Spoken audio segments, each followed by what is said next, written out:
Elle a quitté l'homme qu'elle aimait, le lendemain, il est mort. Le jour où Leïla a quitté Samuel. Il pleuvait. Une pluie froide. Comme si le ciel savait déjà ce qui allait arriver. Samuel n'était pas riche. Il réparait des téléphones dans un petit kiosque au bord de la route. Ses vêtements étaient simples. Ses mains souvent sales de poussière. Mais il aimait Leïla plus que sa propre vie. Pendant 3 ans, ils avaient construit leur rêve ensemble. Ils parlaient mariage, maison, enfants. Et même quand Samuel n'avait presque rien, il trouvait toujours une façon de faire sourire Leïla. Mais avec le temps, la famille de Leïla commença à détester cette relation.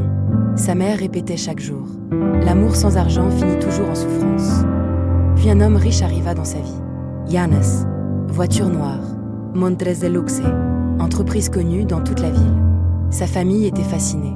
Petit à petit, Leïla commença à changer. Elle répondait moins aux messages de Samuel, le voyait moins, et Samuel le remarquait. Mais il faisait semblant de ne rien voir, parce qu'il avait peur de la perdre. Un soir, Samuel économisa pendant des mois pour lui acheter une petite bague.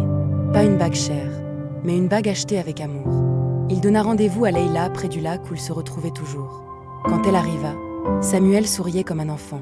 Ses mains tremblaient. Puis il sortit la petite boîte et dit « Je sais que je ne suis pas encore l'homme que tu mérites, mais laisse-moi le temps, et je te donnerai le monde. » Leïla baissa les yeux, puis doucement, elle repoussa la boîte. Le silence devint lourd, très lourd.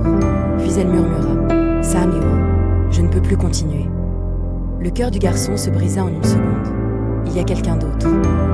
Leïla ne répondit pas, et ce silence était pire que toutes les réponses. Les yeux de Samuel commencèrent à trembler, mais malgré la douleur, il sourit, un sourire détruit. Puis il dit « J'espère juste qu'il te rendra heureuse. » Cette nuit-là, Samuel rentra seul sous la pluie, avec la bague toujours dans sa poche. Le lendemain matin, Leïla reçut un appel, une voix paniquée, puis une phrase qu'elle n'oubliera jamais. Samuel a eu un accident cette nuit. Le téléphone glissa de ses mains. Samuel roulait sous la pluie après leur séparation. Distraught, le cœur détruit, et un camion avait percuté sa moto.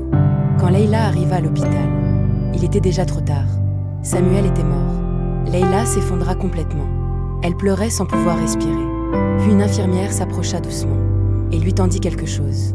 La petite boîte. À l'intérieur, la bague et un petit papier plié. Leïla l'ouvrit avec des mains tremblantes.